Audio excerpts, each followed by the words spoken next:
জিজ্ঞেস করেছি মদন ভাইয়ের বাড়ি কোন দিকে, বললে বলেন, না বললে আমি অন্য কারোর কাছে। আরে মুখ দিয়ে বলার কি দরকার আছে? আপনি চলেন তো আমার লগে। তুমি মাছের মাথার দিকে চোখ দিছো কেন?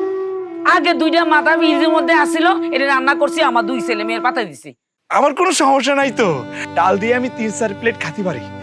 আসলে ওই আমার মা নাই তো, এই ছোটবেলা থেকে আমার যে সৎ মা আমাকে মারতে মারতে একদম পিঠ কালা করে দিয়েছে। আর যে আমার ছোট ভাই লাভলু আছে না, ও তো হাতের পাশে যা পায় তাই দিয়ে মারে।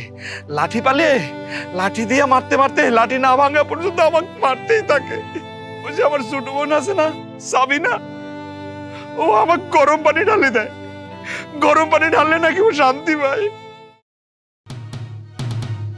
আর এখন তো 10:30 বাজে, একটু পরে দুপুর হয়ে যাব।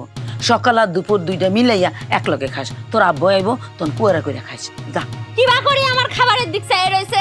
তো চেহারা দেখলে বোঝা যাচ্ছে না যে তুই খাইছিস কি না খাইছিস? মানুষ কি এত পাগল? তোর ওই সৎ ভাই বোন সম্পর্কে আমি জানি না?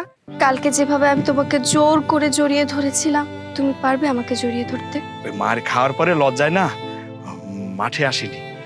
আবার এখন আপনি ওই লজ্জার কথা বলতেছেন। এ মানিকের মা নেই তো, সেজন্য সবাই আমাকে ধরে ধরে মারে।